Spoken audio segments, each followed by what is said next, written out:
Democrats to win any election, they need to first win their base, which should and always will be the working class. The first argument in this speech is just why this policy is good for winning the most important voters in the upcoming election.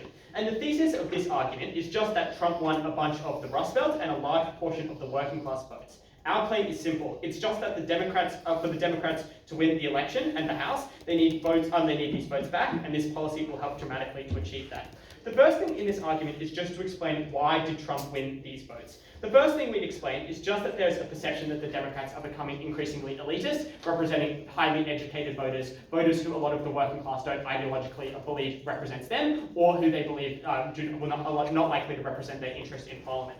Second of all, we would explain that the Democrats have focused a lot on ID politics recently, and these voters are not likely to support these ideas. So, for example, they're far less likely to support things like the woke mind virus that a lot of the Democrats have been supporting, and the social policy that has been a large proponent of their campaign platforms in the past. We would explain that even though working class traditionally are likely to support democratic economic policy, they feel isolated by the way that the Democratic Party has run on social politics, which means they're far more likely to believe the clean-spoken, like the easy-spoken Republican politician. But third of all, we would explain that the rhetoric like that Trump used, for example, on tariffs, was very successful at a lot of winning these voters. And we would suggest that because it's easy to believe that preventing imports would make their industries more in demand, because obviously if you're not buying foreign goods, working class people are likely to believe that that would increase demand for their goods and increase demand for their jobs. And even if this is not economically true, or something that's likely to result in these people being worse off in the long run, that's something that's unclear that it will necessarily actually affect working class voters before the midterms, but also it's not something that they're likely, that a lot of these voters are likely to understand, because when the Democrats point out that this policy is economically actually very bad, a lot of that time that feeds into the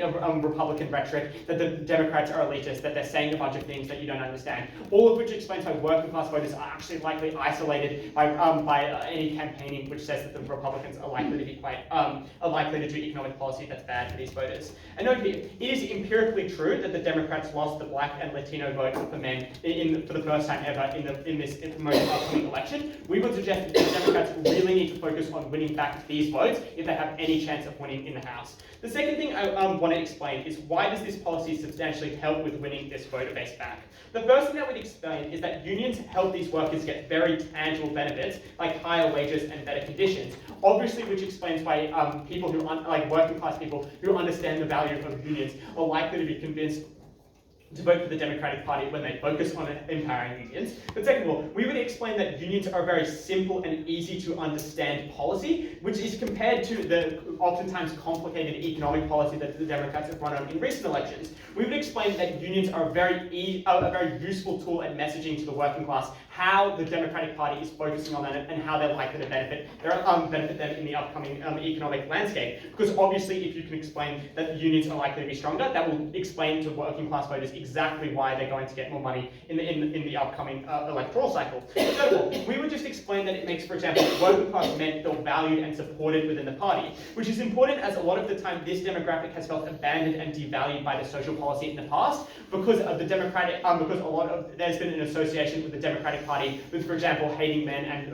empowering DEI. And even if that's something that's obviously not something that we would agree with in this room, there is a perception amongst a lot of the working class voters that men have been left behind by the Democratic Party. This policy uniquely explains to them why that's not something that's not true. But fourth of all, we would just explain that this policy is just a massive amount of signaling effect that they are focusing on the working class, and that's the voter base that they care about most. Obviously, which does explain why working class voters are much more likely to vote for them in the upcoming election. Final part of this argument then is why does this vote matter so much in the upcoming midterm elections? The first thing that we'd explain here is that it's very unlikely that the Democrats are going to lose voters on any social lines because, for example, they're just a better option than the Republicans are. But second of all, Trump has largely passed a bunch of policy that has driven them away. For example, empowering judges to overturn Roe v. Wade. It means that a lot of people who are likely to vote on social policy are not likely to swap to the Republicans because of the policy that Donald Trump has done. But second of all, we would just explain that Republicans have lost a lot of credibility from educated voters already because of the things like tariffs, which means that educated voters are unlikely to support Republicans in the House and the Senate Senate who are pro the Trumpian style of tariff policy because they understand how economically harmful that's going to be, which just means that you're unlikely to lose a substantial amount of the educated population. But third of all, we would explain that winning these votes helps heaps in the House and the Senate uniquely, as whilst the Dems frequently win major cities and the popular vote, smaller states are disproportionately represented in Congress, which means you need to win rural votes and working class votes to have any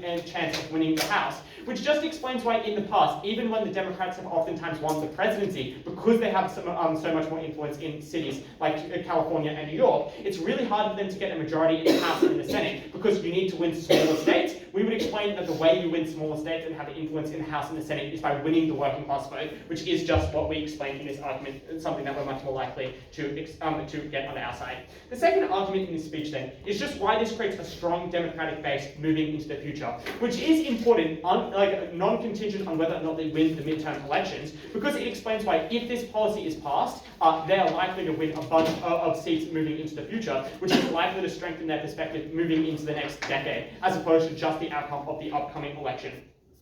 Which explains why this policy is something that the Democrats should focus on and should attempt to get a mandate to pass, because in the eventuality that they do win, it's something that's likely to help them dramatically moving into the future. The first thing we'd explain here is just that this policy strengthens unions, which is first of all because it's harder for them to be cracked down upon by the government or by Republican members of Congress. But second of all, it gives them a lot of influence to pass policy because of the protections that this policy will empower them to have. All of which explains why it makes the unions better able to pass policy. Also, it makes them more stable moving into the future. The second part of this argument is just to explain why more people join unions when this occurs. The first thing that we'd explain here is obviously they look more stable, which means people are more likely to join because they believe that they'll still be around when they get into a workplace injury accident, or they need the unions to support them moving into the future, which means people are obviously more likely to spend that money to join. But second of all, they believe that they'll get more value out of the money and their fees because they think that the unions have more strength and be able to campaign for them in the future. But third of all, there is just a messaging effect that they're good by the Democrats, which means more people are likely to join.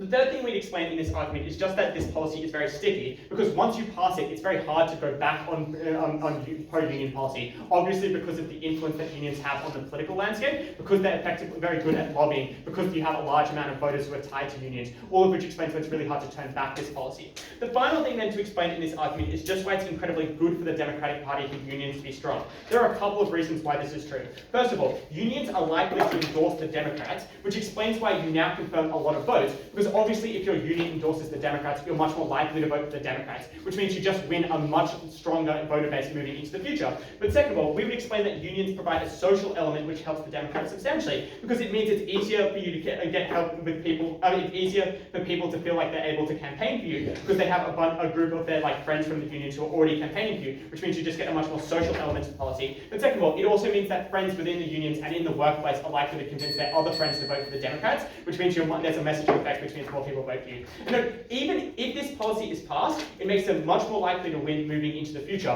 which explains why this is something that's very good for the Democrats. This policy not only helps you win the upcoming election, but it helps you win every election for decades after that. It's very clear that the Democratic Party should support this policy. Thank you.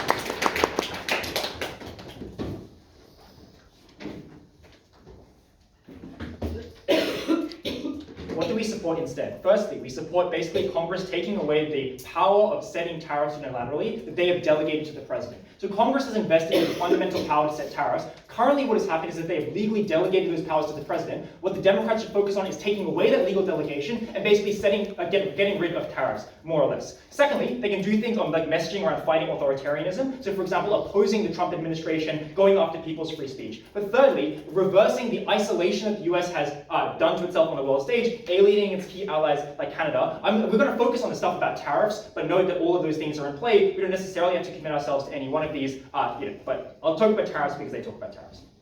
The basic structure of the speech is as follows. Firstly, I'm going to talk about why the PRO Act, even in a vacuum, is incredibly unpopular. Secondly, I'm going to talk about why messaging about tariffs is very popular. And finally, I'm going to give 4 pieces of laying as to why, if you directly compare those two options, messaging about tariffs is preferable. Firstly, why is the PRO Act unpopular? The question you have to ask yourself is, who are the kinds of people that we need to win over? And yes, we agree that a lot of these people are working class, but more generally, I want to make the comment that lots of people voted against Kamala Harris and reacted against the Democratic Party because they were worried about quality of living living, and rising costs, inflation, Joe Biden taking on too much debt, those sorts of things, and the price of eggs getting more expensive, blah blah whatever, right? That's the biggest reason why lots of people voted against the Democratic Party, even when otherwise they agree with broadly with their policy platform.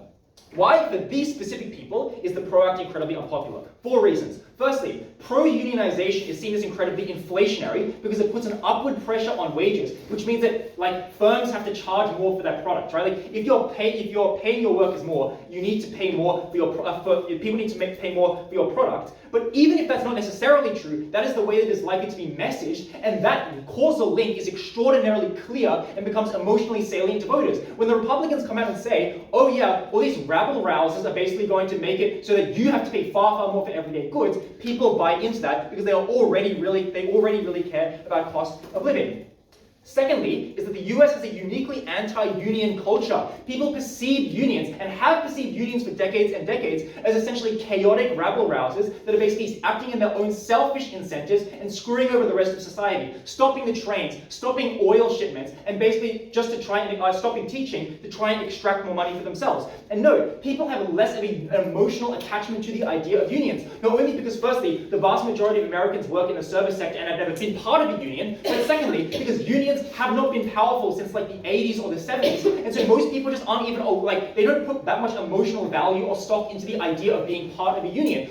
Compare this to places like Europe, where pro-union messaging genuinely is very emotionally resonant with people, it just does not have that salience in the United States. They say, well, that if you really think about it, their causal chain is extraordinarily flippant. Because what they say is, oh, the working class likes unions. If we say we're pro-union, therefore surely the working class is going to like us. But no, the question is not whether, objectively speaking, it is in the best interest of working class people. It is whether this issue has emotional resonance and has has emotional resonance for working class voters. And in the US, where there is a particularly poisonous cultural baggage that is associated with the idea of unions as commie bullshit, that is when even working class voters are alienated from their messaging. The third mechanism I want to talk about is that most people don't think that they're the ones that are actually going to benefit from the Pro Act. Firstly, because most people aren't unionizing and striking all the time, but secondly, because no one perceives that they are the ones that are eventually going to be in the position where they need to strike, right? Because they have optimism bias, they think that other people are going to be benefiting from this policy and screwing over them, rather than they're the ones that actually have to consider the fact that they might be in a position where they have to strike. And so people become envious and say, well, only the people that are benefiting from the Pro Act are other workers in the US, not necessarily myself.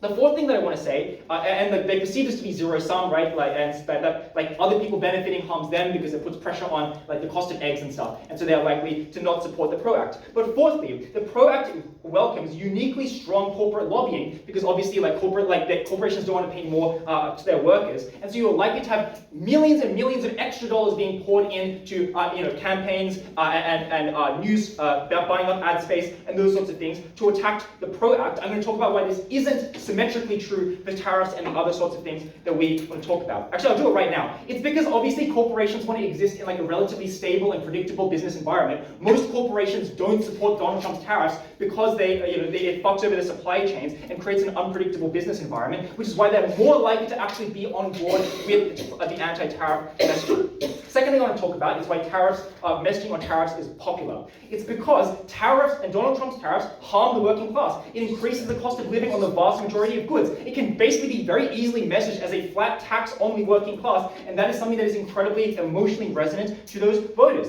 And notably, you can just explain that most industries that you are tariffing cannot be reshored. They literally cannot recreate their supply chains in the US. And even if those jobs do become outshored, maybe your job, you get paid a little bit more, but that means that all of the goods that you buy with the extra money that you have are far more prohibitively expensive, and so the costs outweigh the benefits. What do they say in response to this? Firstly, they say that tariffs are complicated, which turns off the working class. Firstly, so is the Pro Act. All of this stuff about unions just seems like nerd shit to the vast majority of people. It's okay, well maybe it's slightly better for unions, and then unions might mobilize, and then a strike may or may not happen, which brings potential benefit. It's extraordinarily speculative. It's unclear in the minds of most voters that you pass the Pro Act, therefore there will be a certain benefit to my quality of life, versus Tariff is gone, your eggs get cheaper, which I think is a far easier narrative for most voters to understand. But secondly, I think it's incredibly condescending to like voters, right? Like they're fucking stupid. If you just explain to them tariffs means your goods get more expensive, I don't think that is too complicated for most people to understand.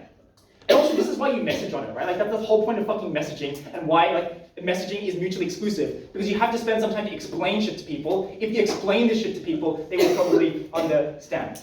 Now, on weighing, why is our alternative far preferable? Firstly, it's because the pathway to benefit is far more clear and direct. It's unclear on their side whether you will actually end up benefiting from the Pro Act, even if you are working class, for the reasons that I've already given. Whereas something like tariffs it makes a very direct and obvious impact to your quality of life. Secondly, well, on our side, we can capitalize on pre-existing anger against the Trump movement, right? The best thing you can do for these midterms is focus on what is already electorally salient. The fear and anger and resentment against the Trump administration that people already have. And notably, this is why the Republican campaign against Joe Biden and Kamala Harris worked so well, because people were already incredibly angry about inflation and cost of living. And so when we harness that anger and tell people the reason why your life is going worse is because of this very visible and specific policy that we are just going to get rid of, and we can make the harm go away, that is the kind of thing that people will flock to. And notably, we can also get around the problem of the Democratic Party being seen as weak in the face of Trump, which alienates your core voter base. When we say, no, we're standing up to Trump and we're going to reverse this incredibly obvious bad thing that he's done, that is when you galvanize the base. Final piece of weighing is that Democrats have obviously lost working class voters, but there's not the only constituency that they have lost. They also lost middle class suburbanites, farmers, everyone that is fucked over by these tariffs. And so we give reasons on our side to prove why all of these types of voters will flock more to the Democratic Party, rather than putting all of our eggs into the working class basket, which they do as well. Final thing that I want to say is that they say that the Democrats are seen as elitist and only focus on ID poll. We obviously don't have to do those things. Like we can drop the alienating ID poll stuff as well. We just think that tariffs comparatively are a better use of your time and messaging. Very proud to negate.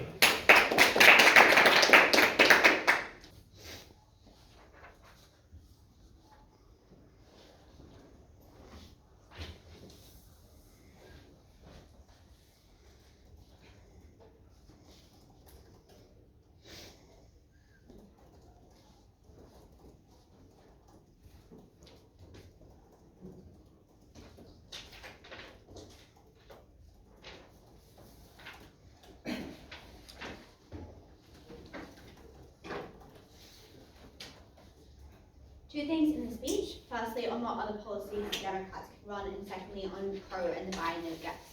Firstly, on what other policies the Democrats can run, I basically want to deal with what they tell you the counterfactual should be, which is that we focus on critiquing Trump, particularly his authoritarianism, and particularly things like diplomatic and economic isolation.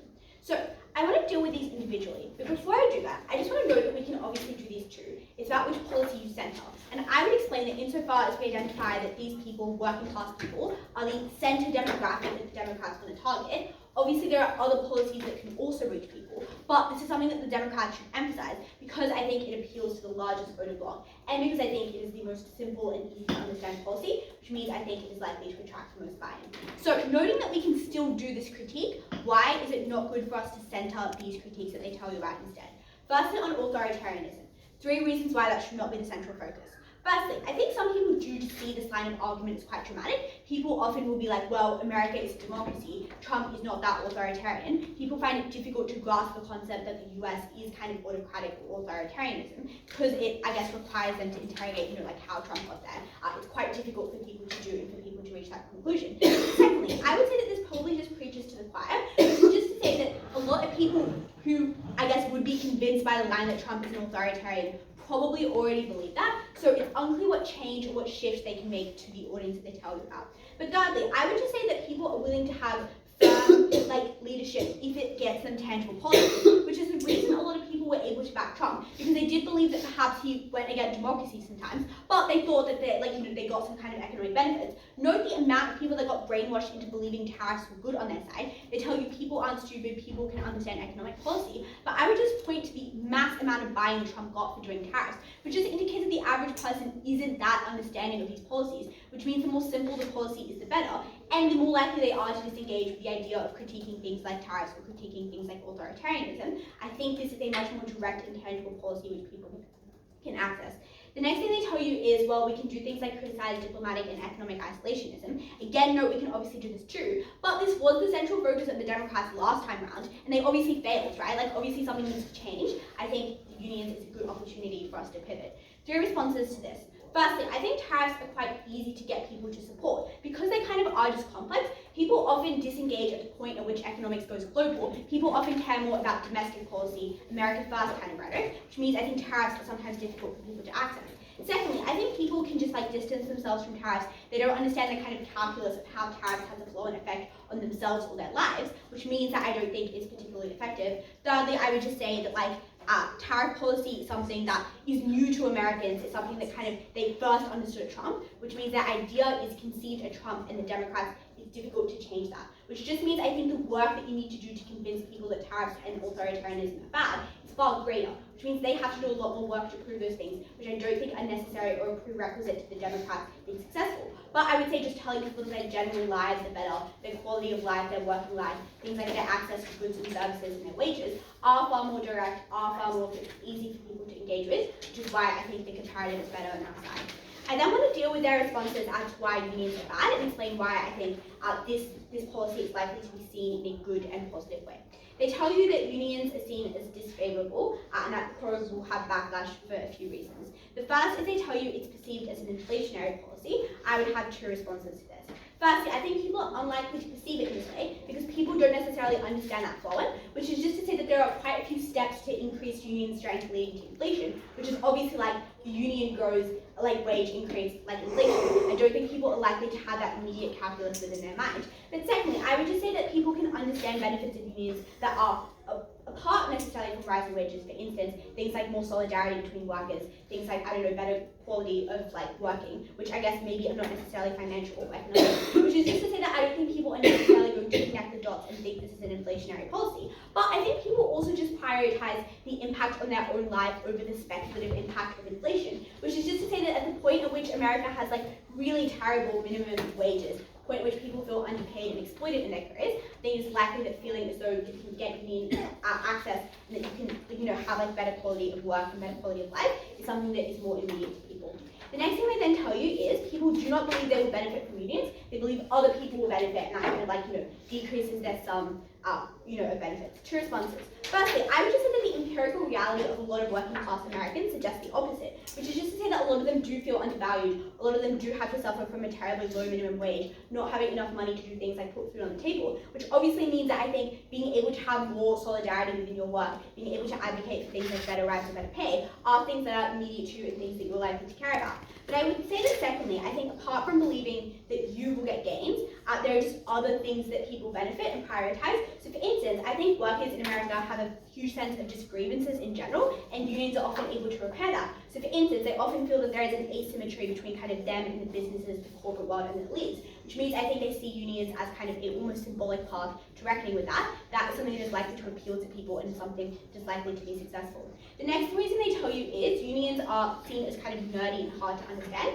I would have 2 responses to this. Once again, I think people prioritize things that they can see kind of tangibly and domestically, which is just to say that tariffs are something that people can kind of separate themselves from because they happen with global exporters. They're kind of more related to supply chains. But I would say if this is something that you can immediately integrate, that you see integrated, it's probably far easier. But I would also just say tariffs unions perhaps have become less powerful, but the average person's parents or family or older people in their family were alive at the time in which unions were incredibly powerful. And that suggests that unions go beyond politics and go beyond generations, and I think it's something that people can find themselves aligned with regardless of things like political splits. Secondly, I would just say that unions are quite straightforward, which is just to say like this policy is quite easy to understand. It's just like, less cracking down on unions, like more union rights, like, less vilification if you say go on a strike. Like those are all pretty easy things to understand that I think the average person can access. The final thing they tell you is that the membership of unions has decreased and people kind of have forgotten about them and do not care about them, which means this is perceived as an irrelevant policy. 3 responses. Firstly, I think this is cyclical logic because the reason that unions are down and less strong is because of the problems that the PRO fixes, right? Unions are less strong because employers crack down on them. Unions are less strong because they're vilified. Insofar as you were able to increase the strength and power of unions, you were able to fix that. Secondly, I would say this just has a signaling effect, which means regardless of how much you buy into or care or know about unions, this tells working class people that there are benefits available to them through things like self-advocacy. This is infinitely better than any other cost of living or wage reform, because what it does is it tells people that them and their fellow colleagues or employees had autonomy over what policies they wanted, and they could do things like self-advocate for those.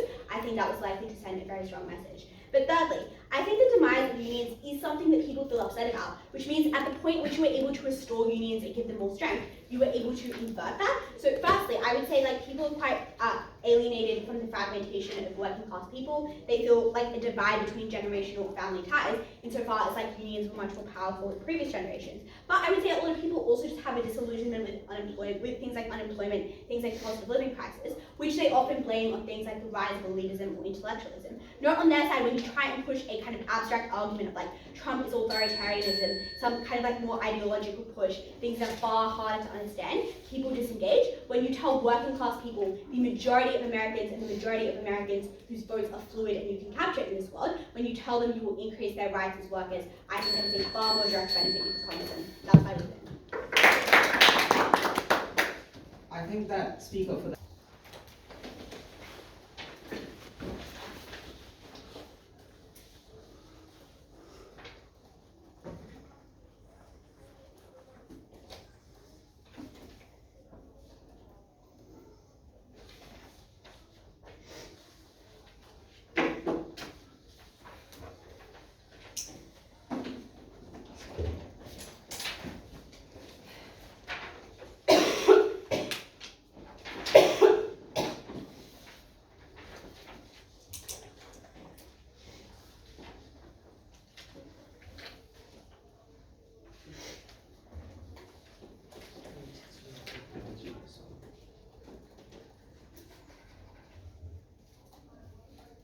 This affirmative team can't have their cake and eat it too. They simultaneously want to say that the reason we are focusing on economic policies like this is because it worked so successfully in the last election. And this is what people feel on their everyday lives. They want things like living rights to go up or cost of goods to go down. But they're simply too stupid to understand any basic economic argument that unions oftentimes lead to higher prices of goods, and won't be able to interpret that.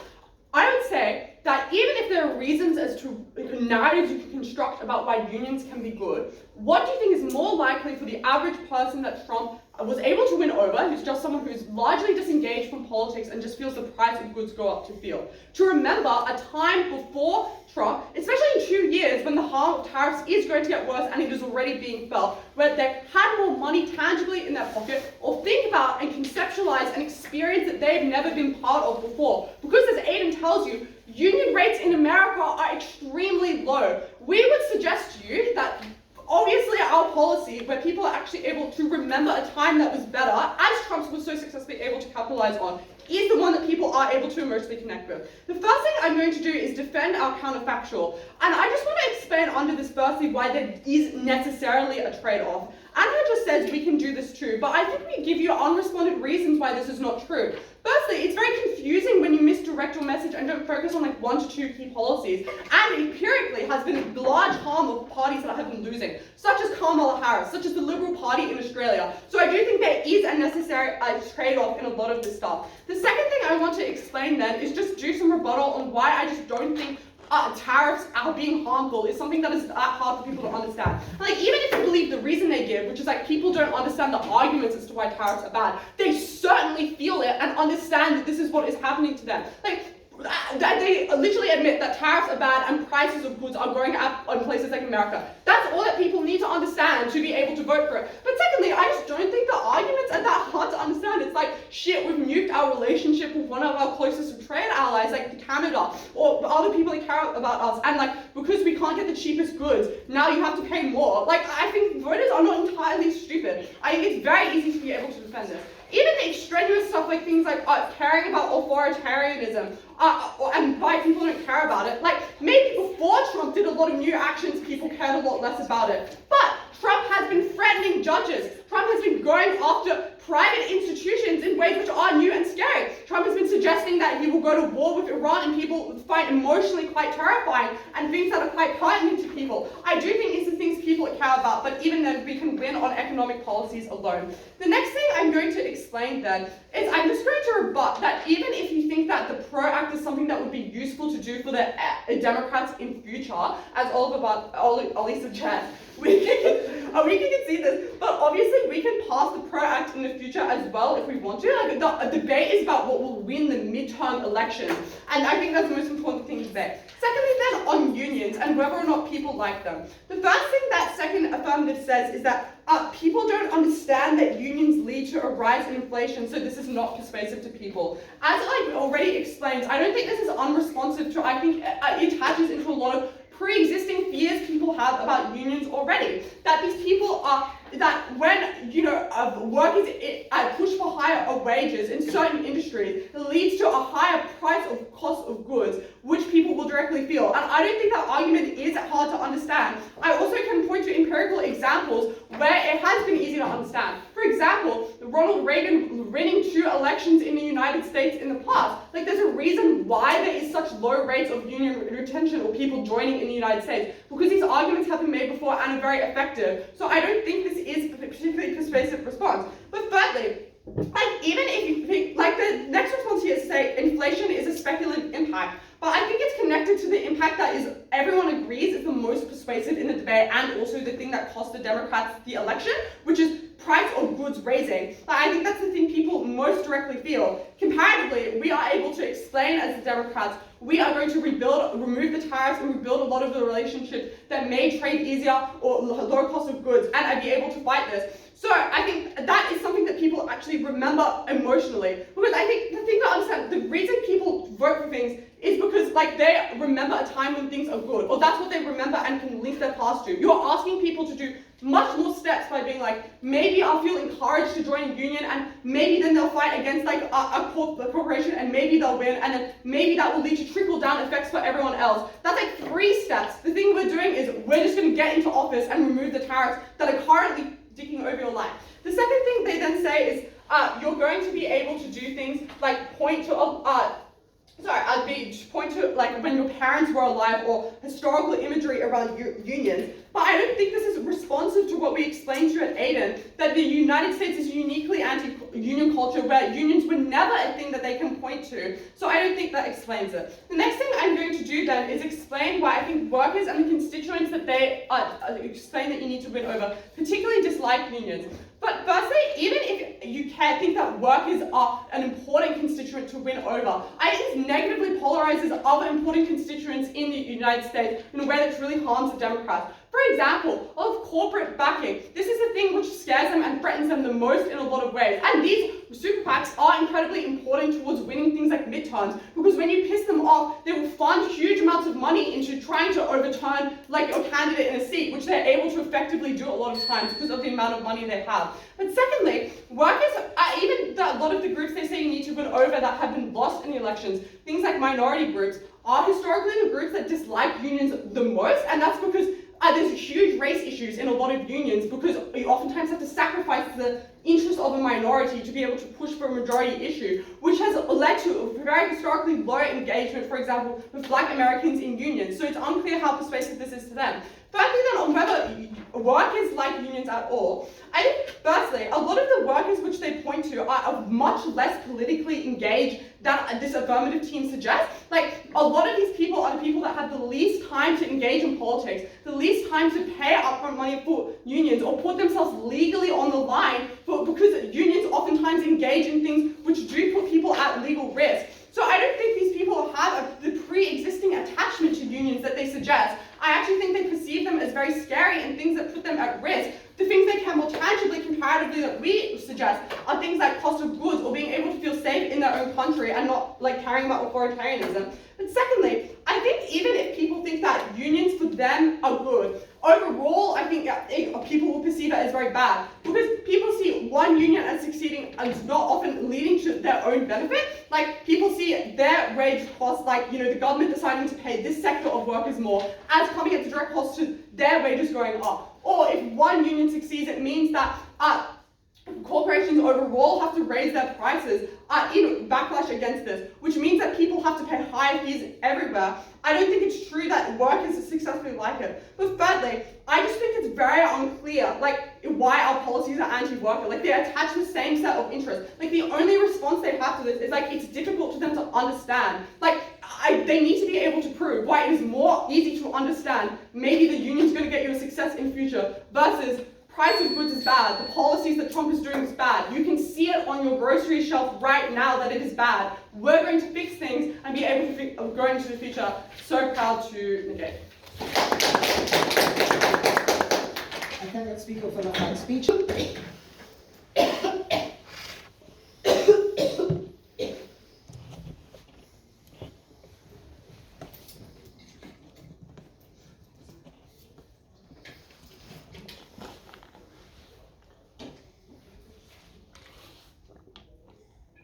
I'll start the speech by repeating the first two claims that come out of Eleanor's speech. Claim 1, you must concentrate on one thing because it's very confusing when you have multiple different things. You have to put a lot of effort into explaining each policy.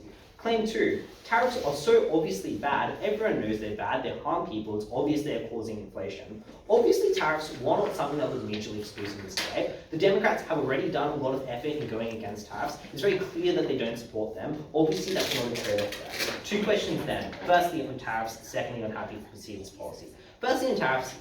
Clearly this is not mutually exclusive. The one reason they say is they say a lot of messaging resources are needed to focus on tariffs, therefore they must be the central part of your campaign. The first problem here is we explain that the Democrats have already spent a lot of time messaging this. For example, as soon as tariffs were done, most Democrat-leaning media stations, the Democrats spoke against it. They currently, to this day, are speaking against it. Most of the messaging that is being done is already done there. But secondly, we'd explain that the policy that you're doing on tariffs is like really, really simple. It's like, remove tariff. Don't let guy unilaterally put tariff. Obviously, these are things that can just be a quick thing, not something that needs to be centered on your campaign. There's something you necessarily can do as well there. The only way to try and get around this is to say that it's complicated and therefore you can't focus on multiple different things. But we can explain that clearly this isn't a complicated policy as they say here. This lack of mutual exclusivity, I think, activates two benefits for us. Firstly, it explains why if you believe Aidan's weighing in first negative, that third negative cannot knife, most people who care about tariffs will vote for you already because you are getting rid of the tariffs. So if you believe that there's a set of voters who care the most about tariffs, you keep them. But we would explain that there's a second set of voters that we talk about who are workers in the manufacturing industry, workers who are in the working class here. And notably, this is a group who still like tariffs, because it is true that tariffs have been inflationary, but it has meant that Ford and Honda are now opening factories in America, in Arizona, which means that the working class has seen tariffs as necessarily quite good and something that does help them there. Which explains why on their side, we can still support tariffs, but on our side we have a way to cater towards the working class, and we explain why the marginal loss of working class voters is lower on their side when they don't have this thing to give working class voters on their side, which explains why we gain the same amount of people, but we stop the loss of working class voters there, which explains why clearly on an intuitive level we have won this debate already. The final claim that they say is maybe we should focus on authoritarianism, but we would explain that this seems like quite an unwise strategy for the reason that you've done it in like both elections and it's failed. Trump literally caused January 6th a riot. Trump was indicted with criminal charges. People do not believe this line of argument. I think this is empirically, obviously ineffective, not something you should support on that. Second question, how do people perceive the Pro Act? Because now that we've explained that tariffs are not mutually exclusive, the only way this team can win is if they explain that this is overwhelmingly seen as bad, which means that people will be willing to subvert their voting against tariffs in order to vote against this thing here. Their main claim is to say that people believe that costs are passed on to consumers, and therefore this will be seen as inflationary. The first problem is that people in America generally see businesses as being quite profitable for the reason that one, the NASDAQ is at all-time highs. People see people like Bezos, like Elon Musk in the front, flaunting out huge amounts of money, huge amounts of wealth. They believe these companies are profitable. We look at the example of United Healthcare. People believe that these companies are like sleazing off the American people. But secondly, we'd explain that it's very hard for anyone on the right wing to actually enact backlash on this. Because we'd explain that when Trump ran against MAGA, the whole line was companies are taking all of the profit, the elites are taking the profit, you aren't getting the profit. So people don't believe that there's no profit in the system, they believe that the profit should just be redistributed to people here. But I think there are two specific policy interests that people initially were compelled by, and necessarily Trump message, which explains why it's hard to run the narrative that they're inflationary. Firstly, we'd explain that tariffs were were justified as being inflationary, but they would raise wages, and therefore that trade-off was worth it. People supported that. But secondly, we'd explain that the most clear trend in America, for example, anti-migration trends, the clearest benefit of migration is get a larger labor pool, but people say the harm of that is they undercut American workers and they rip off American workers, which explains why empirically over history, people have been willing to trade off higher general inflation for increased wages for workers there, because they don't believe that the workers actually will, that the cost will be passed on. They believe these companies have the profit margins to be able to cop it there. But thirdly, I would just say that Americans do see blue-collar workers as quite important for the reason that they're seen as the people who have been failed the most by the American dream, the people who have been left behind the most, but also because people do just have a strong pride of nationalism and the ability to manufacture things for yourself, be able to have your own strong industries and self-reliance, which explains why necessarily people are quite actually sympathetic to this group here. They are unlikely to be oppositional there. Their second claim is that America is anti-union. But firstly, we'd explain maybe this argument was true 20 years ago, but now it is genuinely untrue. We explained that Trump, one of the biggest gains that he made in the 2024 election, was getting the automobile union to vote in favor of him and support his policies there. We explained that Trump has spent a lot of time going towards unions there. But secondly, we would just explain that unions have become more popular because the narrative has changed. People do believe that capitalism has failed. People see Wall Street booming. People see the elites necessarily being powerful, and they are being left behind there. But we would also say that the type of voter base that Trump necessarily focuses on are populist people who buy into this narrative. And we would explain that Trump has also pushed forward with this narrative and prioritized this over corporate interests. For example, he's willing to disconnect from Elon Musk in order to support a populist agenda, which explains why populism is something that does exist in the US. It is something that people do care about that there. The third claim then is to say that people think they won't benefit from these tariffs and then from these like necessarily from the PRO-Act, and therefore they won't support it. The first problem with this argument is we would just say many people empirically are part of unions. This looks like automobile, this looks like machinery, but we would explain that generally these exist in important swing states off the Rust Belt. Would point to the fact that in Michigan, 20% of the population is part of unions there. And we'd explain that even if they aren't all of the voters, there are a highly reactive group of voters. They're ones who are quite politically engaged and politically motivated to vote by unions. They're ones who are quite sensitive to economic issues and are willing to switch into the side, which explains why when they are swing from one side to your side, it counts as 2 votes because they take away a vote from the other side there. But also, we would just explain that this is a group of voters who aren't necessarily just increasing in size for the reason that if tariffs are successful and necessarily more people go towards automobiles and all subsidies that want more automobiles actually come to fruition, more people join those types of unions that are associated with them there. But secondly, we would explain that the biggest benefit that this policy gets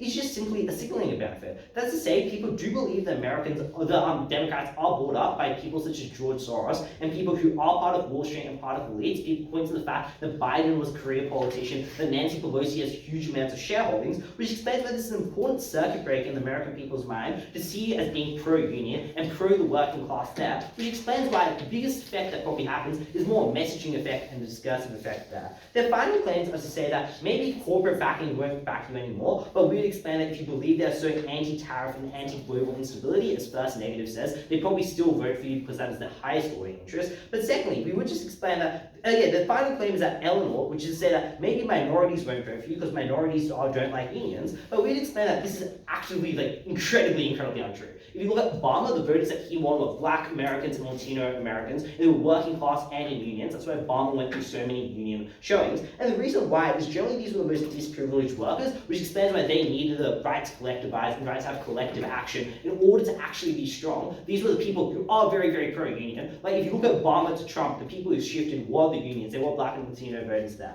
Why was the working class the most important? We just explained on empirical observation, the types of people that Obama had when the Democrats were at their strongest were Black men and Latino men in the Rust Belt.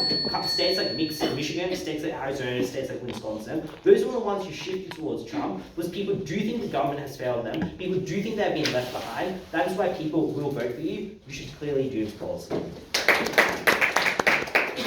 And then let's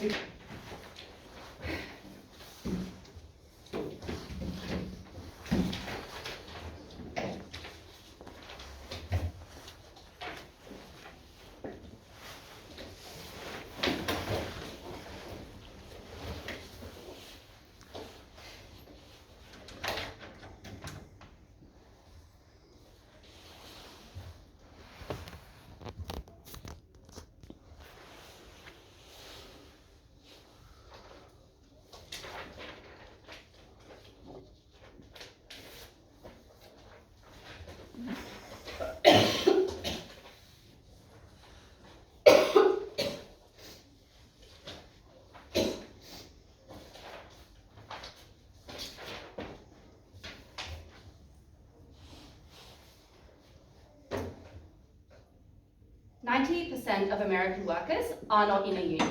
And what this team would like the Democratic Party to tell them is the fact that you're not in a union now is the reason why you're suffering. You need to put aside all of the reservations you have about corruption in unions, about how they are inflationary and they raise the prices that you experience every time you go to the grocery store, about how they take away money and give them to other workers because you are forced to strike and you are forced to do things that are actively scary and unprofitable for you, and say all of that will be fixed by an act that we are relying on you to participate in a union in order to see any benefit out of. You need to ask yourself if that is realistic messaging to convey to the American people, not just if it's true, which I think is wildly ridiculous that they suggest people would internalize this messaging, but also whether it's even possible to do in a way that is digested successfully. I'm going to ask a couple of questions in this speech. The first will be who wins the working class. What we don't need to spend time on in this question is whether the Democratic Party needs to, because both teams agree that we do. What I want to focus on is why comparing a policy about repealing tariffs, which are inflationary, and a policy about unionism, which one is uniquely likely to be more alienating. There are a couple of reasons why it is the case that unions are the one that will be unpopular. And I'm going to split it into two types of reasons. The first is, can people even see a benefit? And then the second type will be, will they be able to see a benefit in the way that it's done in the midterms? Let's start with, can they even see a benefit? Number one, the swing states this team says that you want to win in are the states that have the lowest minimum wages. And you need to ask yourself why that is. Because if this team was correct, and the logic was that people feel like they are underpaid and they want to rise up and be able to change their conditions, that should have you believe that those states have comparable minimum wages to places like Washington. But the reason why the minimum wage in Kentucky and in Louisiana and places like that is still $7.25 USD is because people are told that that is an inflationary policy, that it will lead to more, that it will lead to the cost of goods increasing, and that the reason that it's okay to have a low minimum wage is because the cost of your goods will be lower. You need to undo decades of that thinking in the kind of regions they want to win on in this debate for that to be successful. Second of all, as we explained, in order to see a benefit from pro-union policies, you need to believe that you're going to be in a union in the future. And that is so unrealistic for most people because there are too many steps involved. Like, you need to think that, well, if the Democrats win, then I will join a union, and then that union will be successful in bargaining my wages to be increased, which most people do not believe unions are successful at doing because they believe they are subject to things like corruption, and the one or two scandals which have happened in America is enough for people to be entirely distrustful. Third of all, the brainwashing in America has been massive and consistent. Anhaar explains why it might be difficult for people to change their mindset on tariffs because they've been told tariffs are good. Multiply that by about 50 because that's the disproportionate amount of time that people have been fed a narrative that unions are poisonous, that they are going to force you to strike when you don't want to strike, and there's going to be too much infighting for you to get any benefit. But finally, as we explained to no response, American individualism means that people see unionism as a zero-sum game. That is, I have to give up perks that I might otherwise want for the collective good of the union. Or if I'm in a union, if I'm not in a union, if I'm in a company that doesn't have a union and that company has a union, that subset of people in the union are taking money away from me. And because of American individualistic narratives that are fed to people all the way through their education system, that is why it is uniquely different to tariffs in the ways that they can never overcome. But secondly, let's put all of that aside. Let's say that it would actually be easy for people to understand this as a good set of policies. The problem for this team is they never respond to the question of will it be successful in the midterms, and we give uniquely unresponded to reasons as to why it won't. The first is that these will be spun as inflationary. They say people can understand that, but the problem is it's very, very easy to explain why tariffs are inflationary. It's because people are fucking experiencing it right now. But people, for the same reasons I allude to about why people are scared of raising the minimum wage, are the same reasons why this would be seen as inflationary, and obviously that is what the Republican Party would capitalize on. They're extremely good at portraying that kind of narrative. But second of all, and this is the part that's really unresponded to for some reason, is that there's enormous amounts of corporate lobbying that is unlocked at the point at which you center union rights in your campaign. Obviously, corporations want what's best for them. That is the amount of money that corporations in America spend on union busting and on anti-union propaganda is obscene. This is the single biggest threat to them, and that is obviously something that they are going to be churning out propaganda for and funneling money into the Republican Party in these electorates. And you might say, well, why does that matter if people are convinced? The problem is, if you think it's even a bit speculative as to whether people grasp the concept that unions are helpful for them, then the barrage of messaging that will be set against them, that it's inflationary, that unions are corrupt, look at this instance where unions did not fight for the rights of workers, will tell people that it is not worth making that choice. That then also explains why this stuff about men not feeling centered is peripheral in this debate, because if men don't buy into the idea that unions would be good for them, then it also doesn't matter whether then none of that logic makes sense to them.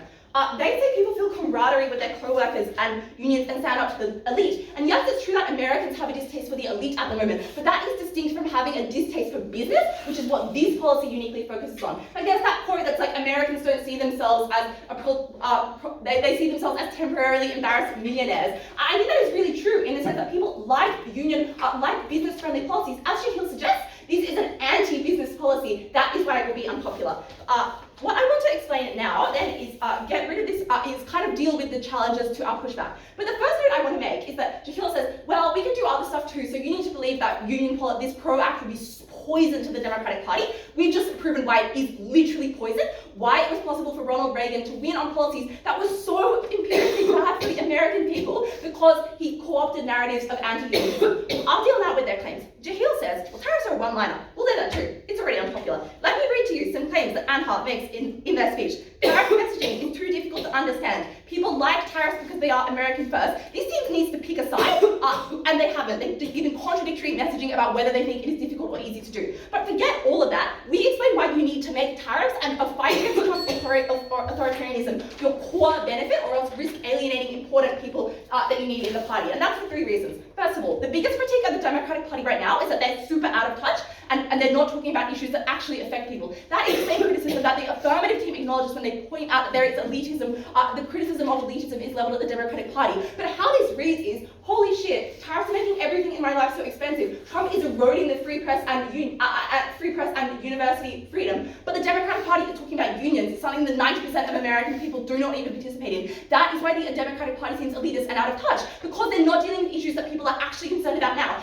We've explained down the bench where it's very difficult to make the link between unions and the cost of living going down. So if you believe that, which you should because it has not received sufficient response, then people will see this as moving away from cost of living, which is what cost the Democrats the 2024 election. Second of all, the other big critique of the Democratic Party, so that critique is coming from the group of swing voters that this team wants to win on. But they don't even try to win on the group of core voters who are currently migrating away from the Democratic Party, as we explained. And that is for the reason that a lot of progressive people are losing faith in the Democratic Party and maybe not voting Republican, but certainly not turning up to vote, which is a big threat in America, because they are sick and tired of the Democratic Party capitulating to the needs of Donald Trump. That is the biggest criticism. Why are Democratic senators and people in the Democratic caucus not doing more to stop the publicly protest the authoritarian policies that Trump is doing? That's why the label of authoritarianism doesn't seem traumatic to these people. But finally, the easiest way to win any election is to explain to people why their life is bad at the moment, and then tell them you have a solution to that. And we explain a series of reasons why tariffs will be incredibly unpopular by the time of the midterm election. The first one is that the impact on inflation is so obvious, and even if you do not think it is obvious at the moment, these people have 2 years with which to pay for their groceries and pay for every expense they have to make, and see an additional amount of money leaving their accounts than what used to.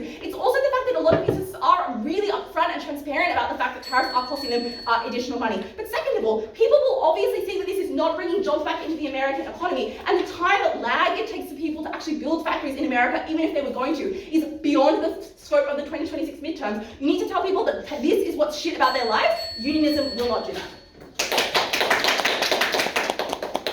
I thank the negative third speaker for that fine speech and welcome the negative reply to begin the reply portion of this debate. Clarify is if there's a trade-off, because I think the third negative responses are not responsive to the things we say.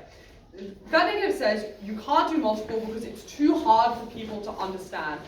Obviously, like, you can do multiple and it's not hard for people to understand. Like, obviously, you can have multiple policies, but we explained to you in a way that is unresponded that it is important to focus on a couple of set policies in order to be able to mobilize your political base, in order to be able to push a coherent message to people. Because we explained that is necessary because most people aren't very engaged in politics and need clear, coherent messaging to understand. So I think it is sad that the affirmative team wants to run away from their trade-off. The second thing they explained here is that, the Democrats are obviously going to do things like not support tariffs anyway, but I don't think this is a response to, it's important to focus on explaining that this is the sort of work that you're going to do while you're in office in order to engage and mobilize your voter base. It is important for voters to be able to understand that the Democratic Party is going to get into office and stand up for them. I don't think it's immediately obvious to anyone like what is in their mind, but also we can implement the policy they want in office as well if you think it is so good. The second thing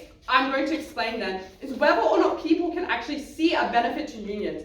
Because we explained to you, that is unresponded, that unions more difficult for people to engage in that they suggest. Like, even if you believe that some of their analysis gets through and people have a more positive perception of unions, you need to convince people to go out, pay a membership fee, join a union, then go and strike against the company that pays their wages in order to hope that they improve working conditions in the future. And then they need to be able to avoid legal action in doing so and make sure that that is successful. And they need to get out there like on work days, which otherwise they're not usually politically engaged in order to be able to do so. Like, this is totally unresponsive to what we explained to you, that most people are very politically disengaged. So if you believe some of our analysis that people do have negative perceptions towards unions and people are very afraid of unions, that should be debate winning, because it is way harder to get that just downstream effect of benefits on their side when you have that many barriers to be able to do so, or to be able to see the benefits of unions at the end of the day. You need that much mobilization of action in comparison to the message that we tell you, which is incredibly clear. We are going to get rid of the policies that are currently making goods that you're purchasing be more expensive. The second thing they explain on whether or not people can see a benefit of unions is they can say, yes, you can be like, they say, admit that unions can be inflationary, but say that the high wages are cost of that. But I don't even know if that's like a trade-off that people actually want to make. Like, even if your wages go up, but the goods go up as well, like, I don't understand why there's actually that much of a benefit. But it also doesn't defeat our most powerful mechanism that people most emotionally get engaged in just remembering a time before where they were wealthier, which we explain you can most effectively do focusing on tariffs. The next thing I want to explain then is why I think tariffs uniquely are a more positive policy for people to understand. The last attempt to defeat this argument is Affirmative saying, well, things like tariffs are still quite popular because they're making new factories for a set of workers. Like, firstly, we explained that new jobs isn't necessarily the issue at people's minds, it's cost of living. So I think still focusing on that is more important. But secondly, I think even if this is true at all, even if this gets a small set of like voters, like for the Democrats, I think the vast majority of people are not engaged in getting jobs at Hyundai. It's about cost of living, which is more important. So I don't think this is responsive to this largest set of people that we are trying to win over, is like the people who are wanting the cost of goods to go down. But lastly, even if you believe that pro-union stuff is more important for workers, we explain that tariffs are pro-worker enough and also not alienating to other core constituencies of the Democrat, which gets totally unresponded to. Corporations, which are incredibly powerful and threatening in America, which have large super PACs, which will just fund a lot of money running candidates into seats that you need in the midterm elections in order to try and get the Republicans to win. So we would rather choose a less risky policy on weighing. I'm so proud to negate. I thank that speaker for that fine reply speech and welcome the third reply to conclude this debate. 90% of workers might not be in unions, but if you can win the other 10% who overwhelmingly voted for Trump, you will fucking demolish the next election. Because do not be convinced by the rhetoric that says a 10% swing is small. But beyond that, amongst blue-collar workers, who we explained are the most important demographic to win, union membership is over 50%. This opposition's team's rhetoric is incredibly misguided. The first thing I want to explain in this speech is just why our argument on securing the long-term base is the most important thing in this debate. The first thing we would explain here is that their counterfactual is to go anti-tariff, but if this rhetoric is successful, the Democrats are likely to win on either side of this debate. As we explained, first of all, the Democrats tried and failed to explain why tariffs were bad in the last election, as we told you at seconds, which means the set of voters who could be convinced by the theoretical rhetoric that tariffs are bad have already been convinced by it, but obviously there's a large group of people who could not be convinced in theory.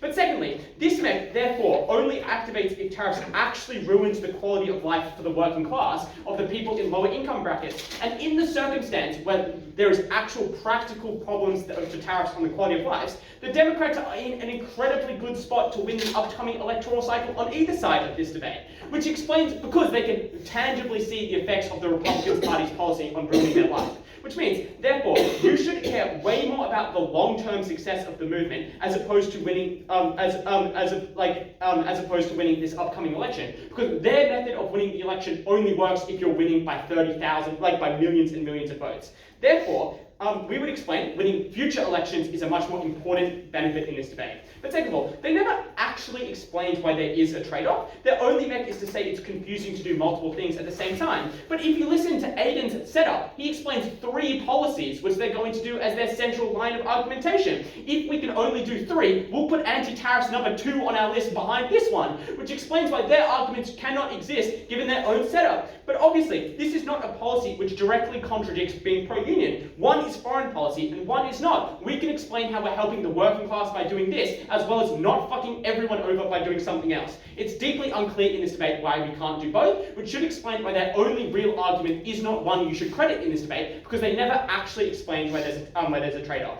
Which means you should value the long-term success so much more than their claims on tariffs. So, our impacts of increasing the lobbying power of unions, increasing and locking in support in the working class for generations when they're convinced to vote for the Democrats by their friends in the union, of getting more volunteers on the ground, should win us this round, because we explain why the Democrats can win a series of elections into the future, not just this one, which on either side we think they're likely to win. The second thing I'll explain in this speech is just which side wins the voting class. Their only real claim is to say that unions are unpopular, as historically they were viewed as rabble-raisers and communist. And genuinely, I would ask you to ask yourself, why is that true? Because their only real myth is to say that decades ago it was viewed as communist. But panel, baby boomers are leaving the workforce, and as they explained down the bench, unions are less powerful now. So how do they activate their claim when they say that people view unions as emotionally bad because they can increase inflation? Because no one in America that's in the working class now was around when unions were strong. They do not have an emotional response to saying they should be anti-union, because the rhetoric that was popular in the 60s is not effective to them now, which explains why they have no recollection of these unions being bad. Panel, it is not the 60s anymore. Unions are not viewed as badly as this opposition team does. This opposition team might have read history, but the voters likely haven't. We explained conversely a series of very simple reasons why the working class like unions. Because unions means workers get pay rises, which outraise inflation, which means obviously their quality of life goes up, even if goods go up in price. Second of all, workers get better health and safety regulations. Third of all, they can access the fruits of their labour and they feel more valued in the democratic movement. All of which explains why workers are much more likely to vote for a pro-union party than they are to vote for anything else. At the end of this debate, it's actually just incredibly clear. Working class people like unions because unions support their quality of life. It's not more complicated. I thank that speaker for that fine speech and every. Surely we No. Okay, no, it's working. It's working. The numbers going up. As soon as you say technology works. Okay, do you want to rate the roll? I got the recording going. I think it's fine. You can do it back. We can take a vote. Do we want to wait for it? No. I want to go drink. Alright. Okay, cool. Thanks everyone. This was an exceptionally high quality round, and I think both teams should be really, really happy with how they did. This was a very, very enjoyable debate. There are 2 main central pieces of feedback for this round, then how the call was come to it. The first is that I think it would be, I think teams kind of artificially imposed a set of clashes on this debate, when really it was functionally, is this, whether or not it's important to win over certain groups, and then is this convincing or not, and then a bunch of those clashes, each speaker had a different conception of the way in which is this convincing or not was broken down. It all was a Venn diagram that overlapped with each other, and it was really difficult to litigate in specificity. And obviously, the nature of this debate is one in which it's just kind of one half clash and then one big chunky boy. But I think it would be helpful to try and do more work to try and break that down in ways that are systematic and easier to look to. I've done my best to try to do this in the OA, but feel free to flame me in feedback if you think that's not a great way to break it down. The second piece of feedback is that I think there's some untouched territory in the debate as to what the world looks like in 2 years and whether or not it is vastly the same as the world currently, and whether or not that is going to change certain things. Because I think that could also introduce arguments for both teams as to whether certain issues in 2 years are more likely to become a problem, whether other issues might crop up, and I think that's an interesting sort of way to engage in. Alright, out of the way, the call, we came to a unanimous decision. We thought this was, I thought this was a very, very close debate, but I did give this debate to the negative team. So, the first thing I'm going to ask is, who specifically do you want to side with in theory? And the second question is, which set of people are you more able to win? Firstly, who do you want to side with in theory? On the first question in terms, so I think so affirmative basically says specifically the people within the Rust Belt of swing state areas, negative say the working class in general, the vast majority of which are not in a union currently. On the question of the number of people that you have to, on the number of people in both sets of groups that you can convincingly switch, I think affirmative is right here. That most of the people who are in union, a lot of these people in these swing states are both in unions, probably care about unions issues, and are people who are uniquely impactful because they are ones who likely switched importantly from the Dems to Trump, and therefore it's easier for you to bring them back. And that's specifically the explanations about the fact that they're in swing states, the fact that many people in these areas are part of unions, and even though there's some explanation from negative to suggest that, well, many people have been hurt by the cost of living and been generally greatly negatively affected, it's unclear why, firstly, these sets of people are the ones who hold the same power as pointed out by affirmative team within these swing states, but secondly, why for these people, the cost of living is the most primary issue, as opposed to what is set up in first speaker, which is that these are the people who feel disempowered by the democratic establishment and therefore likely to move over. So on the question of number of people, I do think that affirmative does have a larger pool of significant actors by which to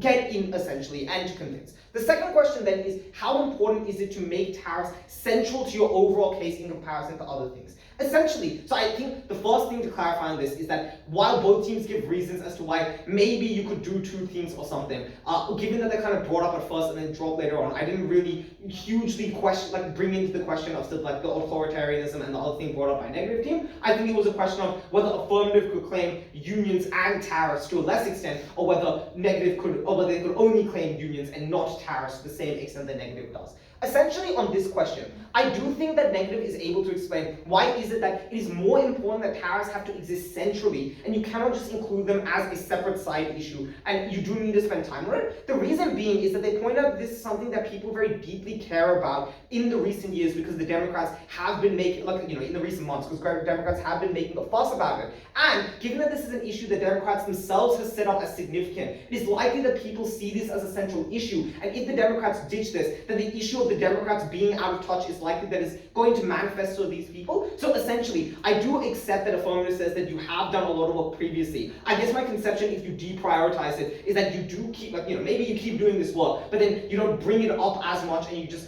ride on the fact that maybe they remember that you did all that work or something like that. I'm not too sure how exactly the way in which this was manifest. But I do believe that if you do not make it central part to your policy platform, then the issue that happens of people feeling the Democrats aren't doing issues that are central towards people, I do think that issue is likely to manifest. So essentially on this question, so essentially, while I do believe that they are doing some things to oppose it, I do think there's still a harm as to not making it central to your case. So fundamentally on this first thing, I think affirmative have a larger pool of people and probably more impactful people by which to access. I believe that negative is right in that they uniquely get the set of people who care about tariffs because that is central to what they have. Second question then, are you more able to win? The first thing I'm going to point out is what is an easier message to push, because I think this is very clearly one with the negative team. The negative team says that corporate lobbying works against you and that you aren't able to effectively do any sort of union stuff because the corporate lobby is always going to push against you in comparison to tariffs where they're going to put for you. The apt response is that, well, we can also claim tariffs which the corporate lobby will push for, but the problem with that is corporate lobbyists will push against unions. So as long as you are fighting for unions, they will always be pushing against you, even if you're doing some pro-tariff things. So maybe they're for you for the tariffs, but they're anti-you for the unions instead. So that's the first thing question. Don't worry, we'll start. The second question, so on that first thing of what's easier to push, I do largely believe negative here, that they do get a boost here from corporations, or affirmative is kind of shackled by corporations. The second question then is going to start with tariffs. So the first thing is it materially true that tariffs are going to hurt the average person? Affirmative says that tariffs take a relatively long time to manifest, that will not manifest in time for the next election, for the midterm elections, and therefore, people can't directly see the impact of that. I think that negative to an extent kind of counter-asserts here that actually they will manifest in the next 2 years and be somewhat significant. So I do have to make a bit of a judgment call here. But I do think given that people are already saying that, Dems are already saying that there are so many impacts and it is something that we must focus on immediately, I'm willing to believe that these issues are going to manifest in the next 2 years. Also, I think to some extent the OIV is kind of understanding of there have been a range of economic harms that have manifested from these tariffs immediately. From that then, are tariffs being bad generally a convincing narrative in theory? Affirmative says that it's difficult for you to explain this narrative because these are international issues that are very complex. Negative says it's easy to explain because you see it materially, which is boosted by the previous point about them saying that it's something that's directly in front of you, and that important, The question on this, I would note, is a confusing clash, because both teams give like reasonable lines of thinking that people have as to whether or not an argument is convincing or not. And I think in general, all time spent on clashes of what is easier to understand is a little bit like, it's a little bit of a wash here. It's a bit unclear to me why, like both teams are like, this is more direct, no, this is more direct, and then both teams are like, no, this requires more steps, but this requires more steps. So it's a bit confusing to me precisely what I'm likely to believe here. But I think the best mechanism given by both teams is how directly this affects one person. So specifically on this question of tariffs being directly impacting, and as negatives say that it is likely to, I think I'm willing to believe that tariffs are bad is convincing in theory. The second thing that Affirmative says is that people already associate tariffs with the narrative that Trump has pushed about how much he sort of like thinks tariffs are really, really good. And therefore it's hard for you to wrangle that disassociation away from that. I think this is a very good mechanism. I think, as I'll point out later, I think this mechanism works more so to negative's favor when we're discussing the union question. But the note I would just have on how I consider this in the material question of whether or not it's easy for you to convince people of whether tariffs are good or not, is that if you believe that the voters we're trying to take are the voters who were previously Democrat but then switched, then firstly, those set of people are probably the ones who listened to the Democratic narratives initially and maybe didn't go down the Trump route. But secondly, those are also the people who maybe would be more willing and open to hearing different sorts of changes, which means why I think this is a very good mechanism, a very strong mechanism. I do think given the set of voters that we're shooting for here, it is probably one that a negative team are able to capture. So basically, I think that negative are able to capture a set of voters that affirmative may not be able to capture. I think those voters are important. The second question then is specifically on unions. Noting at the top, I pointed out that I think there are more of these people to capture, and they're each an individually more important voter from affirmative. First question, are unions good? Is that convincing? Affirmative said unions are good is a very easy narrative for you to understand. They say that the working class feels relatively isolated due to DEI policies and the fact that you kind of targeted them. This is a signal that people care about the working class in general, and it specifically and it also gives you kind of an explanation of the way in which things have gone bad. And it means that it's kind of a narrative that people can latch on in general. In general, how do I consider these main sort of central reasons here? On the first thing of unions are good and easy to understand, as I said, I think this is somewhat contingent on explaining the direct benefit that comes from a specific union and whether or not unions are directly going to implement benefits. And as pointed out by a negative team, there is a process that happens even if you pass this act, which is you still need to join a union, you still need to get the union to push policy, which means it's unclear to me necessarily, and if you're not part of a union already, then it's not clear the direct mechanism. Though obviously the set of people you're appealing here are already part of a union. If I believe that unions are already weak, then maybe they don't think those unions are really doing anything particularly useful. The other thing I would note here is material given by third negative, which points out that the people who, even if you are part of a union in these places, that obviously doesn't do anything because the minimum wage is very low, which suggests that you can be part of a union, but you may not think that union is very helpful or very direct to you. On the second one about working class people feel isolated from DEI, and you're likely to target them, yep, I think that's fair, probably a reason that you're going to get them. On the third one that makes a signal, you talk about the working class, sure, I think that's relatively fair, but I also think that given that these people may be impacted by tariffs, that may be something that a negative team may be able to call. What does negative team say on this issue?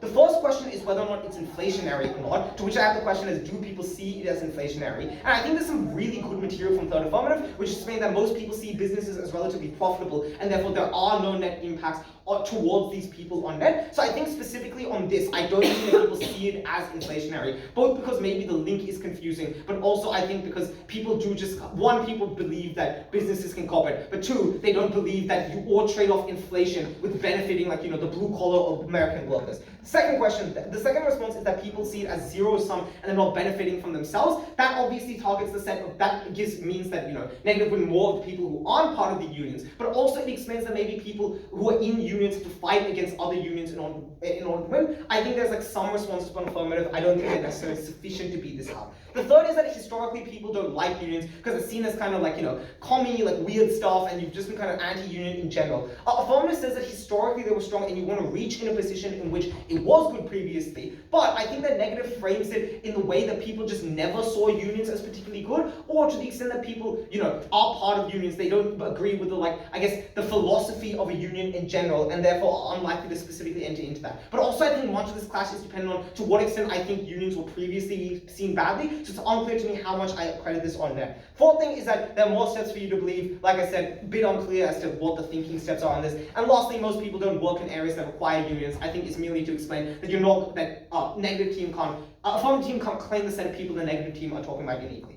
Essentially then, on this question, I do think that affirmative are able to capture some set of people who did flip, who are part of unions and did flip because now those unions might seem as better. But the important thing is that I don't know if it's going to be a particularly large amount of people, specifically because of the material surrounding, firstly, why is it that these people don't believe that unions themselves are particularly helpful and likely to boost them up? But secondly, on the question of things that are directly benefiting them, because I think the tariffs are the things that are more likely to manifest immediately, but unions have had reasons to manifest themselves much in the past year. It's not a huge amount of people who directly classify. Sorry, much of that OA was just litigating individual clashes and listing mechanisms. But what do I believe at the end of this debate? I believe that while affirmative are able to capture a set of voters who are more impactful because they're probably going to be voters that are taken away from Donald Trump, and importantly are swing voters, I think what negative is able to do is firstly, explain that they would be able to capture those voters in other ways, which is through their tariff mechanism. Secondly, access a set of voters that I do not think affirmative is ever able to reasonably break into. But lastly, they're able to uniquely explain why you profit off the backs of current anti-tariff sentiment, and specifically why is it that you get the advantage of corporations who can even more expand your image, which is why I gave this to the negative team. But like I said, extraordinarily close round, extraordinarily good debate. Thank goodness this is recorded. Yeah, well done to both teams. Oh, wrong button.